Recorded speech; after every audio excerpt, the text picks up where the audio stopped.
बायको नांदेना, कंटाळलेल्या जावयाने केला सासऱ्याचा खून. मित्राच्या मदतीने जावयाने काढला सासऱ्याचा काटा. संसारातील वाद टोकाला गेले आणि संतापाच्या भरात जावयानेच सासऱ्याचा गळा आवरून निर्घृण खून केल्याची धक्कादायक घटना पारनेर तालुक्यात उघडकीस आली आहे.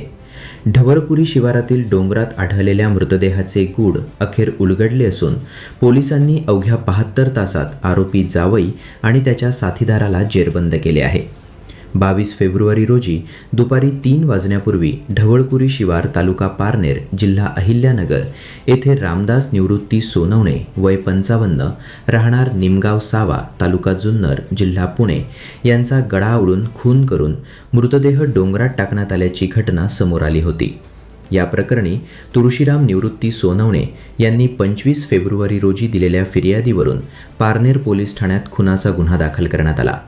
घटनेचे गांभीर्य लक्षात घेऊन पोलीस अधीक्षक सोमनाथ घारगे यांनी स्थानिक गुन्हे शाखेला तातडीने तपासाचे आदेश दिले. पोलीस निरीक्षक किरण कुमार कबाडी यांच्या मार्गदर्शनाखाली विशेष पथक तयार करण्यात आले. घटनास्थळाची बारकाईने पाहणी, तांत्रिक तपास आणि गुप्त माहितीच्या आधारे पोलिसांनी संशयाची सुई थेट मृताच्या जावयाकडे वळवली. तपासात उघड झाले की अमित नारायण डुकरे वय 34 राहणार पारगावतर्फे आळे तालुका जुन्नर आणि त्याचा मित्र अमोल उत्तम डुकरे वय 31 राहणार औरंगपूर तालुका जुन्नर यांनी मिळून हा कट रचला होता.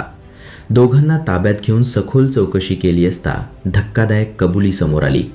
आरोपी अमित डुकरे याची पत्नी गेल्या वर्षभरापासून माहेरी राहत होती. त्यांना 1.25 वर्षांची मुलगी आहे. चौकशीत अमितने कबूल केले की सासरे वारंवार वाद घालत होते आणि मुलीला ठार मारण्याची धमकी देत होते. या संतापातून त्याने मित्राच्या मदतीने सासऱ्याला कारमध्ये बसवून नेले आणि गळा आवळून त्यांचा खून केला. त्यानंतर मृतदेह ढवळपुरी शिवारातील डोंगरात फेकून दिला.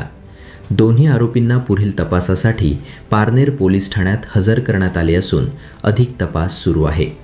ही कारवाई पोलीस अधीक्षक सोमनाथ घारगे यांच्या मार्गदर्शनाखाली स्थानिक गुन्हे शाखेच्या पथकाने यशस्वीरित्या पार पाडली.